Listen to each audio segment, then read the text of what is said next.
Hey, if you're here, I'm guessing you have a very kind heart. You feel empathetic towards things, and what's going on in the world is getting you down. But I have a feeling you can't help but think, I should be doing more. I should be doing this. I should be doing that. What's happening is terrible.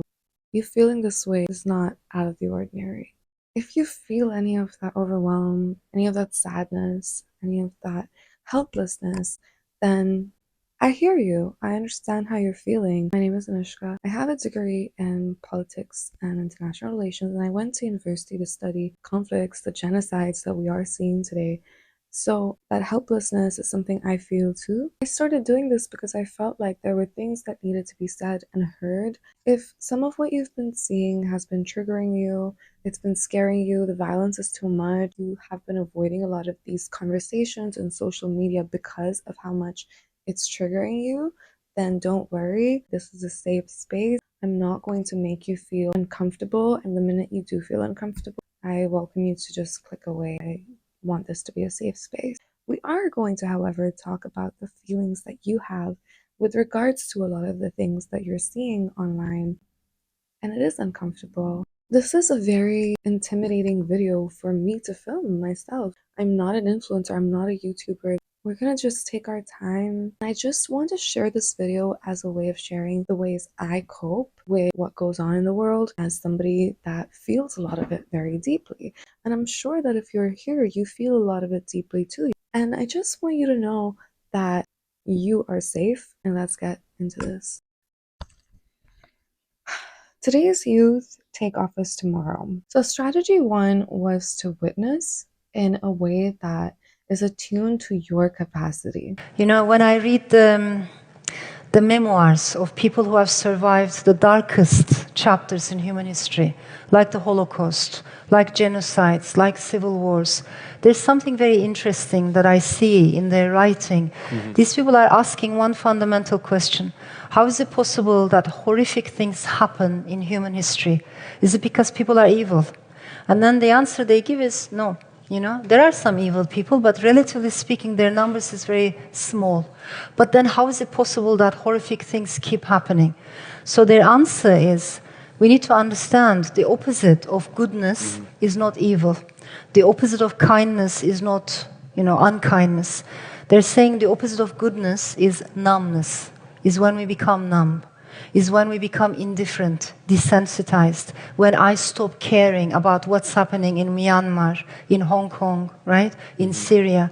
The moment I stop caring, that is a fertile ground for a small number of bad people to do bad things because nobody responds anymore. So I think apathy is a very, very dangerous thing. It's much more dangerous than hatred, and we need to be aware of that. You want to keep feeling the way you do, but regulate it. Every person has an emotional capacity, and you need to be careful not to break it. So witness what you can in terms of the harder things to witness. Keep it in your heart. Hold space for those feelings. Also look at what direction we're moving towards. The first thing was don't let it paralyze you. So only consume the way you're able to consume.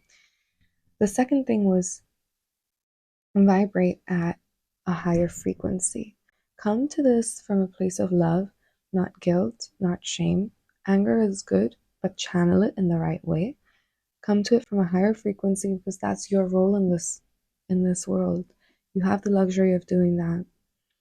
Simply feeling what you feel is sometimes an act of rebellion, especially when the problem that we have with apartheid and genocide and killing born out of dehumanization. This is not just me saying it. This is what scholars believe.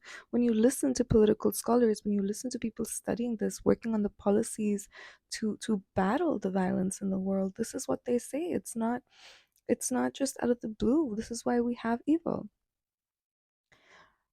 Remember, if you can feel this way, so moved by someone else's pain and struggle, the world needs you. So hold space for that feeling as much as you can. Some ways that I do this is by regulating myself. This could be nature. How do you think that kind and sensitive humans should process all of the violence and hatred that happens in the world?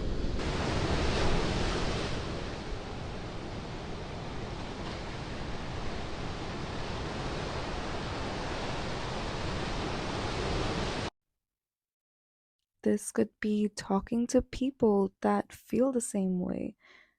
Community helps human beings. We are communal people. So when you feel this way, I urge you that even if you're in a state of avoidance, talk to somebody who cares about the same things that you do care about, who has the same values, who has the same morals. It is not about constantly struggling and talking to people. I've been in positions where I've been like battling people. It's not just about that. You can't burn yourself out because the empathy you're feeling is special. So remember that this is normal. How you're feeling is normal. A lot of people are feeling this way. I think before I had him, I didn't know, no clue how difficult it is and how much responsibilities there are.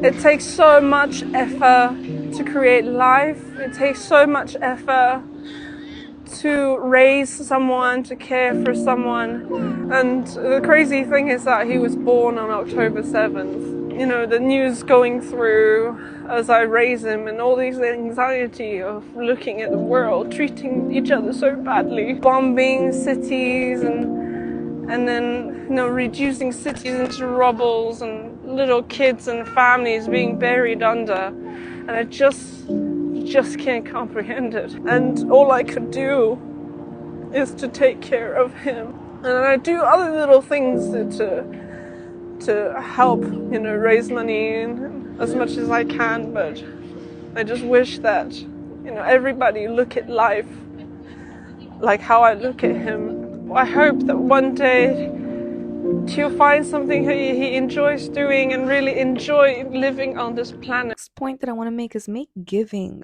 a priority. Make giving a choice out of safety and love. Make doing something a choice that you make out of safety and out of love. When I talk about making a choice out of love, I talk about the frequency that we vibrate at. Every emotion in your body has energy, it has a frequency. When you constantly keep scrolling through the information you're seeing about what's happening in the world, but do it from a place that you let it drive you to feel guilt, to feel shame, you're not going to go anywhere. The number one thing you can do is to feel gratitude and remember that you are in the position you're in right now because you're capable of vibrating a little bit higher than those struggling. People are sharing information so you can remember that people want to be heard. If you are vibrating from a frequency of guilt, you know, for in order to do something, you need to feel safe. Constantly overwhelming yourself with what people call poverty porn. Listen, talking about numbers is not helping anybody. I recently spoke to an Israeli journalist called Gideon Levy. He talks about the Palestinian crisis and he talks about the genocide. He talks about the struggle as an Israeli journalist. And what he mentioned was stop talking about numbers. Okay, firstly, it doesn't matter because at this point we don't know. We don't know what the numbers are. And that's an opportunity for someone who doesn't believe in the same moral values as you, who doesn't recognize the crime that's going on in the world, will use to undermine your credibility. Stop worrying about numbers. Start humanizing people. Okay? And that includes just holding space for the emotion. You don't need to know everything, you just need to feel what you're feeling. Number three was think of those who survive, have some hope. The fourth thing I want to talk about is where we're heading today and what you can be a part of. And it's something positive. I hope it helps you. What was said across this panel of people with lawyers, just top people addressing this conflict across various degrees of political leanings. The collective is moving away from dehumanizing Black and brown bodies. This is good news. The youth today take office tomorrow. We've never seen this much outrage, especially, for example, in the States, over a foreign policy. People are really stepping up. So that's all good. This is good news. What comes out of that for me, point four, is follow your calling. The collective is going to do its job. It's not going to go on forever. It's always a cycle. What are you going to regret not doing? Follow your calling. For me, at different times of my life, it's been different things. Sometimes you can donate, sometimes you can go to a protest, sometimes you can take up a camp and set it up at your university, sometimes you can speak out against it. But there are times when you don't have that luxury, and sometimes all you can do is pray. Maybe you don't feel educated enough to do anything. Okay, pray. Pray for something. Pray for good people. You know, there's never nothing that you can do. If you're paralyzed in action, you can't possibly even think about this anymore, then do good for yourself. Do better for yourself so that someone as empathetic and as kind as you can be back to learning, to understanding, to talking. But the message here is take up space, okay? Take up space. If you can boycott, boycott, you know? Even if that looks like, even if taking up space to you looks in that conversation or on that day like saying nothing.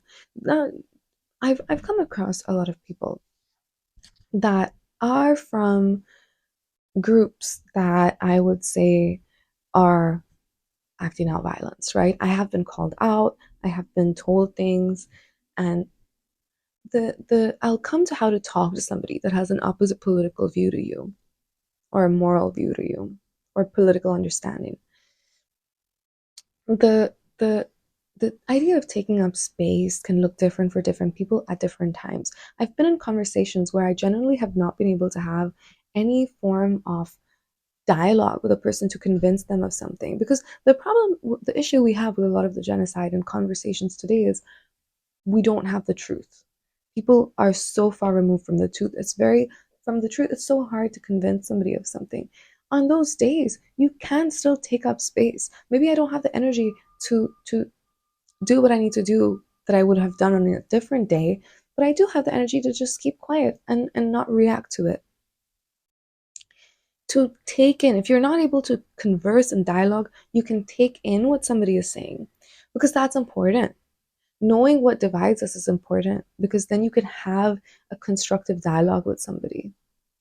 The last thing I want to talk about is, how do you speak to somebody that has a different view to you? I want to bring us back to a theory that I always come back to. It's by a scholar named Minna Salami. If you know me, we've already spoken about this, I've definitely brought her up. It's a black feminist lens on colonization. A lot of the genocide we're seeing today is neocolonialism. It's modern day colonialism, wherever in the world it is. We look at decolonization very differently in different realms. Her definition of decolonization, what she says, how you decolonize, she says, don't look at it from a patriarchal view. A patriarchy seeks to divide, a matriarchy seeks to connect. And if you look from a feminist perspective of colonization, if this sounds like big words, bear with me, to decolonize, to take good action, is to connect. So if I'm having a conversation with somebody that does not agree at all with me, if we both get inflamed, we're never going to speak and we're never going to reach a judgment. We're not never going to reach a settlement. But if you can hear someone out and understand where they're coming from, listen to what they have to say, what Gideon Levy said to me, I asked him, I said, look, I've had these conversations with people that I can't converse with them. I don't know what to say to them. Nothing I say seems to work. And he says, you don't, at that point, you just don't talk to them. You don't say anything. You listen to what they're saying. What I'm trying to say is, if you can assess your emotional capacity, educate yourself within that capacity, remember a hopeful place, go towards that hopeful place. Remember, we are doing good. The collective action is there. There's only a matter of time when the youth of today that are incredibly intelligent take up office tomorrow. So if that is you, take up space, take up election polls, take up the votes. I used to think this wasn't going to help, but now I'm thinking about it. It does help. When you come from a place of hope, it helps. And remember, connection heals. Anger disconnects, and we can't be disconnected as a society, or we're not going to move forward. But anyway, I hope this helps. This was an incredibly uncomfortable video for me to make. Just wanted to put it out there. So yeah, I love you. Thank you for listening. I hope this has helped you, and I'll see you in the next episode. Bye.